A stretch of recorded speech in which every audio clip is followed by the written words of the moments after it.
In the sprawling Russian Empire of the late 19th century, a quiet revolution was brewing in the drawing rooms of Moscow and the universities of St. Petersburg. Women, inspired by Enlightenment ideals that had swept across Europe, began to question their place in a society that treated them as perpetual minors under the law. The air crackled with new possibilities as young women cut their hair short, donned simple clothing, and dared to smoke in public, small acts of rebellion that signaled a much larger transformation. The roots of this awakening traced back to the social reforms of the 1860s, when girls were finally permitted to enter secondary education. But progress was slow and often reversed. The University Statute of 1884 had cruelly slammed shut the doors of higher education to women, just as they had begun to taste intellectual freedom. Yet this setback only fueled their determination. In the smoky coffee houses of Moscow, women gathered to discuss the writings of John Stuart Mill and the French revolutionaries. They formed the Society for Improving the Lot of Women, a charitable organization that provided practical help while quietly nurturing radical dreams. These women understood that change would not come through polite requests alone. The movement split along ideological lines that would define Russian politics for decades. The reformers believed in working within the system, using petitions, philanthropy, and careful negotiation with male-dominated institutions. They dressed conventionally, spoke softly, and hoped that reason would prevail. But the radicals had lost patience with such genteel approaches.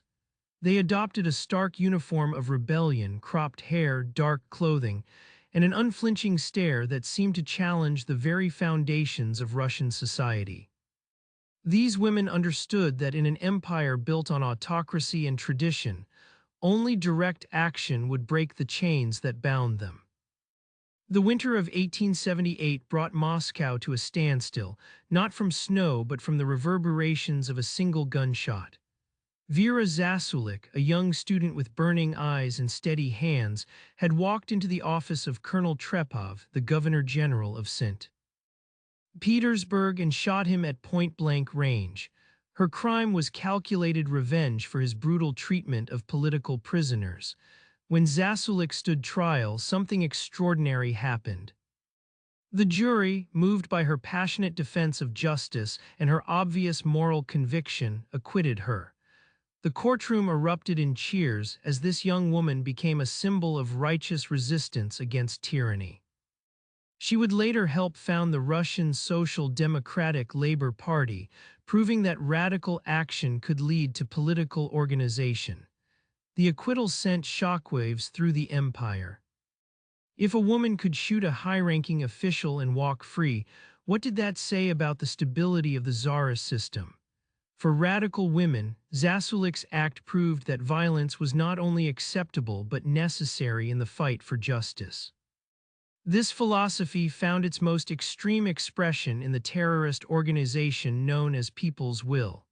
Remarkably, one-third of its executive committee was composed of women, a proportion unthinkable in conventional politics.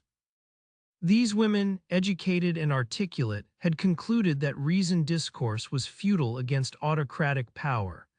They planned and executed bombings, assassinations, and kidnappings with the precision of military operations. The culmination of their campaign came in 1881 when People's Will succeeded in assassinating Tsar Alexander II himself. The bomb that killed the liberator Tsar was thrown by male hands, but it was planned and supported by women who believed that only the most dramatic violence could shock Russia into reform. The assassination changed everything and nothing. A new, more repressive Tsar took power, but the example had been set. Women could be revolutionaries, terrorists, and martyrs. The morning of January 22, 1905, dawned crisp and clear in St. Petersburg as thousands of workers prepared to march to the Winter Palace. Among them walked women of all ages, factory workers with calloused hands, teachers with worn coats, and housewives carrying their children. They believed they were participating in a peaceful petition to their little father, Tsar Nicholas II, asking only for basic reforms and better working conditions. Father Georgy Gapon, the priest who had organized the march, had assured them that their peaceful intentions and religious faith would protect them. The women carried icons and sang hymns as they walked through the snow-covered streets. Many had dressed in their finest clothes for this momentous occasion when they would speak directly to their sovereign. But when the massive crowd reached the palace square and refused orders to disperse, the soldiers opened fire. The peaceful petitioners, men, women, and children alike, fell in the snow as bullets tore through the crowd. Over 1,000 people died in what became known as Bloody Sunday, and among them were dozens of women who had believed their government would listen to their pleas. The massacre shattered forever the mystical bond between the Russian people and their Tsar. If the little father could murder his own children, then he was no father at all. The revolutionary fire that had smoldered for decades erupted into open flame across the empire, and women fanned those flames as fiercely as any man. Within months, the Union of Equal Rights for Women had formed with branches from Moscow to Vladivostok. Their demands were sweeping and uncompromising: complete political and civil equality regardless of race, nationality, religion, or class. They wanted protection for working women, equal rights in land redistribution, access to all forms of education, and entry into all professions. These were not modest requests for gradual improvement. They were revolutionary demands for a complete transformation of Russian society. In the aftermath of Bloody Sunday, as Russia convulsed with strikes, peasant uprisings, and military mutinies, one figure emerged as the moral conscience of the revolutionary movement. Catherine Breshkovsky, known throughout the empire as Babushka, grandmother of the Russian Revolution, had been fighting for women's rights and social justice since the 1860s. At 61 years old in 1905, Breshkovsky had already spent decades in Siberian exile for her revolutionary activities. Her weathered face and gray hair told the story of a lifetime of struggle, but her eyes still burned with the fire of youth. She had seen friends tortured, executed, and driven to suicide by the Tsarist regime, yet she remained unbowed. Breshkovsky represented the Socialist Revolutionary Party, which believed that Russia's salvation lay not in Western industrialization, but in the communal traditions of the Russian peasantry. She traveled tirelessly across the empire, speaking to factory workers in Moscow, peasants in Ukraine, and intellectuals in St. Petersburg. Her message was always the same: the old world was dying and women would help birth the new. But Breshkovsky was not the only remarkable woman leading the revolutionary charge. Anna Shabanova, founder of the Russian Women's Mutual Philanthropic Society, took a more moderate approach, believing that women could achieve their goals through education and gradual reform. Her organization provided practical assistance to women in need while quietly building a network of female activists across the empire. The contrast between these two approaches, revolutionary violence versus gradual reform, would define women's activism for years to come. Both women commanded immense respect, but they represented fundamentally different visions of how change should come to Russia. Breshkovsky believed that only revolution could break the chains of oppression, while Shabanova hoped that patient work within existing institutions would ultimately prevail. The years between 1905 and 1917 were a time of frustrated hopes and simmering anger for Russian women. The Tsar's promises of reform after the 1905 revolution had largely proven empty. The electoral law of December 1905 granted voting rights only to men, a betrayal that stung particularly deeply given women's crucial role in the revolutionary upheaval. Yet women refused to retreat into private life. Instead, they channeled their energy into new forms of activism. International Women's Day, first celebrated in Russia in 1913, provided an annual opportunity to demonstrate for equality and justice. The date, March 8th, would eventually become a global symbol of women's rights, but its origins lay in the specific struggles of Russian women against autocracy. Within the revolutionary parties, women faced a complex and often frustrating situation. The Bolsheviks, led by Vladimir Lenin, offered theoretical support for women's liberation, but often treated it as secondary to the broader goal of socialist revolution. This attitude was captured in the party's approach to women's organizing, useful when it served revolutionary purposes, but always subordinate to the larger struggle. Nadezhda Krupskaya, Lenin's wife and a formidable revolutionary in her own right, embodied this contradiction. As the Bolsheviks' chief secretary and the person responsible for maintaining communication between scattered revolutionary cells across Europe, Krupskaya wielded considerable power. Yet she was often seen primarily as Lenin's wife rather than as a political leader in her own right. Alexandra Kollontai presented a more radical vision. A brilliant theorist and passionate speaker, Kollontai argued that women's oppression was not merely a byproduct of capitalism, but a fundamental feature of patriarchal society that required specific attention. Her writings on sexuality, marriage, and women's economic independence challenged not only Tsarist traditionalism, but also the assumptions of her male revolutionary colleagues. Inessa Armand, the third member of this remarkable trio of Bolshevik women, founded the party's newspaper for working women, Rabotnitsa Woman Worker.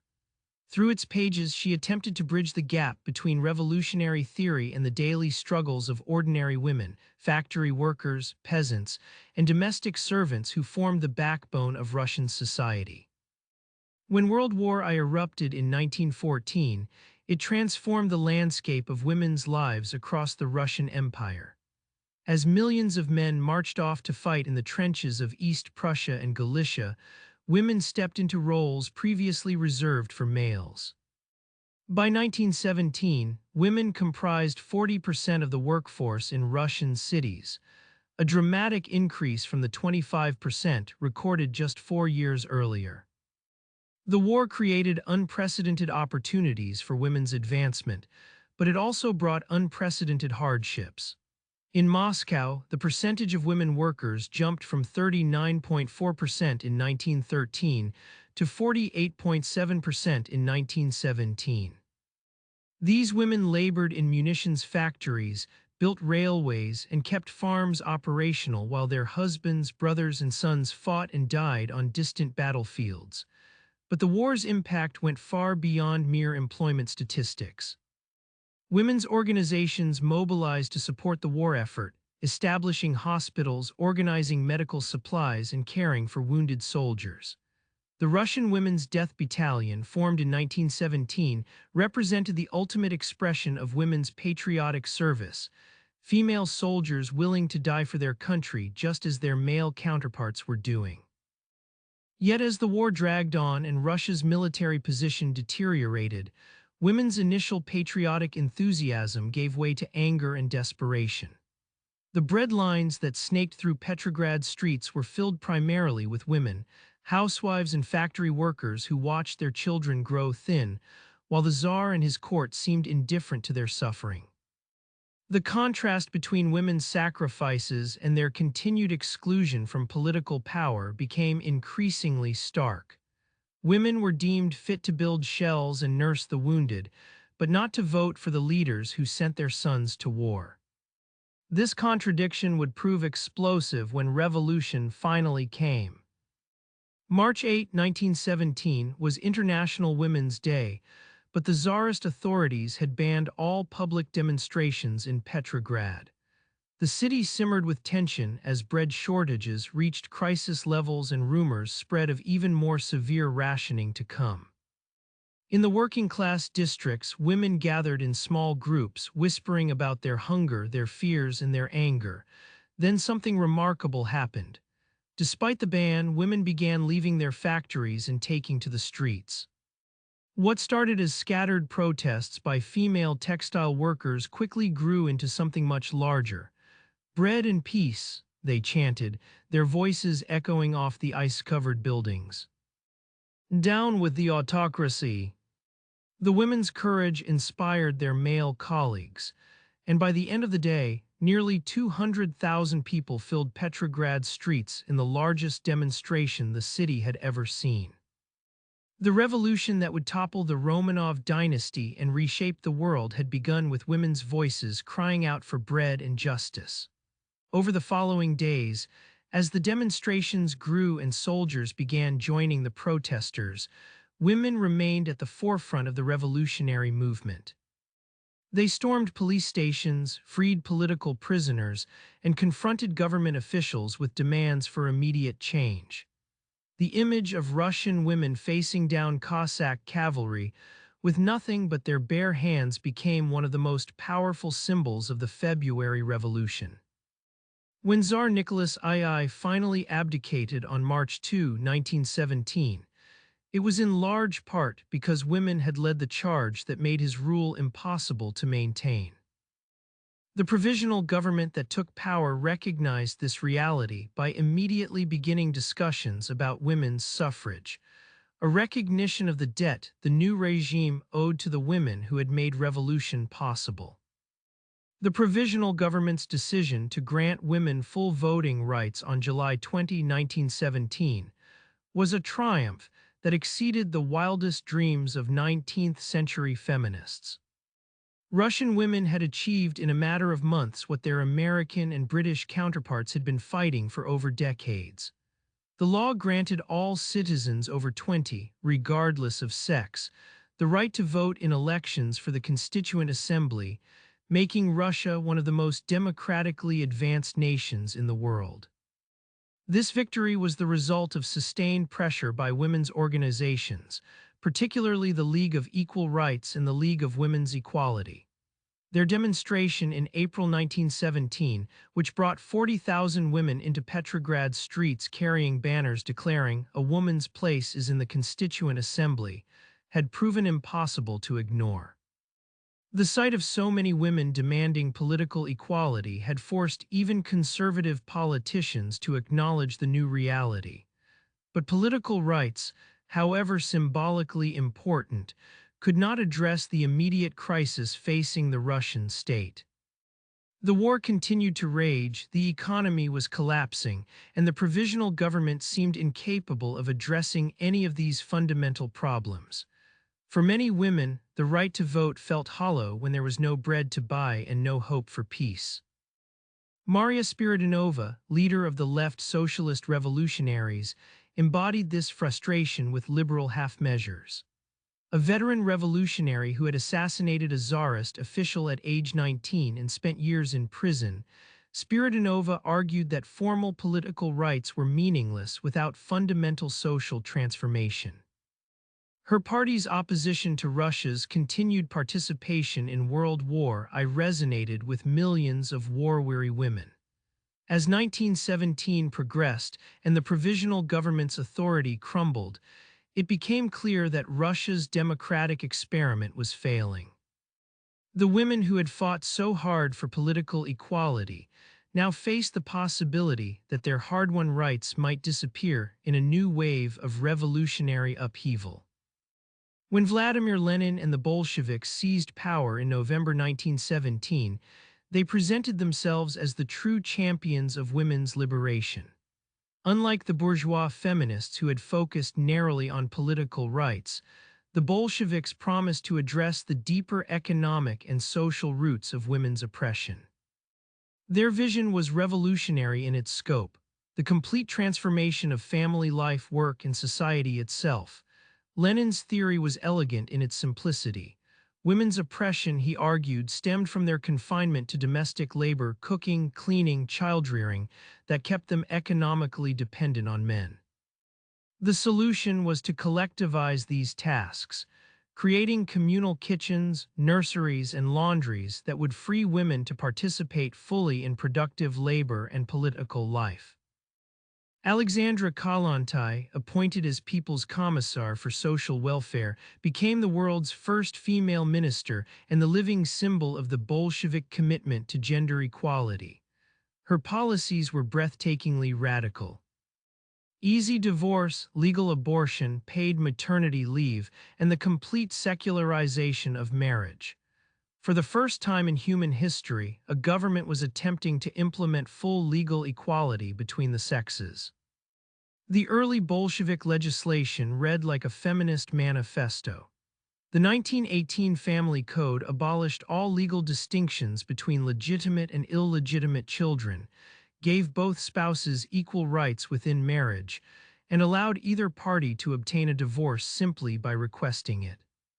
Women gained equal inheritance rights, equal pay guarantees, and protection from workplace discrimination.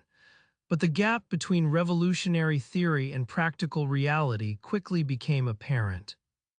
The Bolsheviks lacked the resources to implement their ambitious social programs, and deeply ingrained cultural attitudes proved resistant to legal change.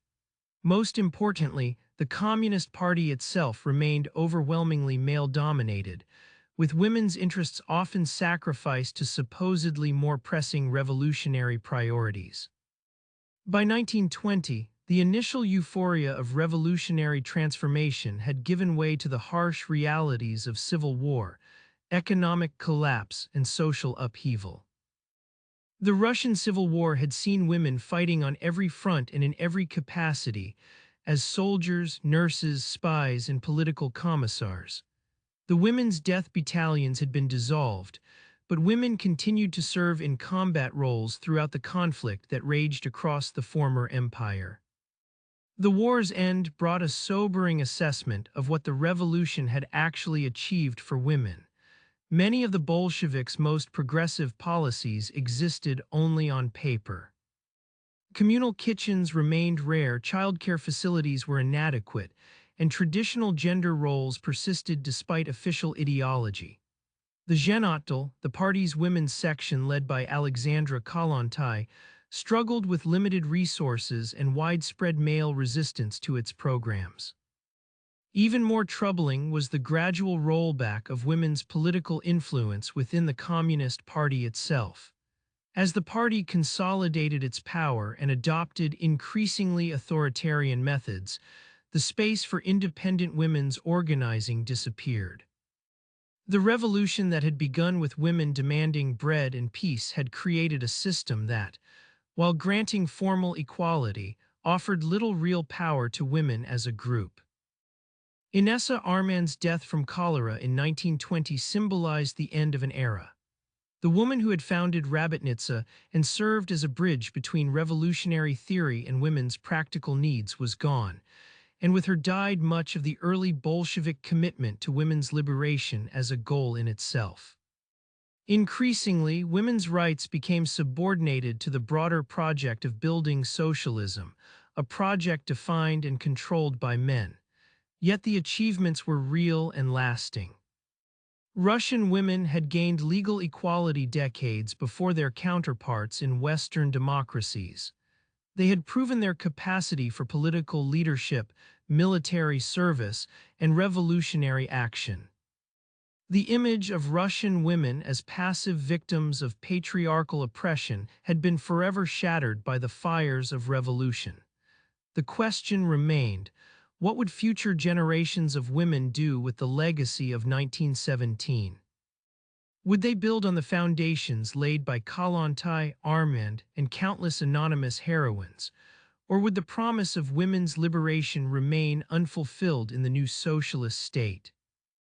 The revolution had opened the door to women's equality, but walking through that door would require continued struggle for decades to come. As history shows, through the long Soviet decades that followed, women in Russia would continue to fight for true equality. The revolution of 1917 had given them the legal framework, but the deeper transformation of society, the real liberation that the early revolutionaries had envisioned, remained a work in progress.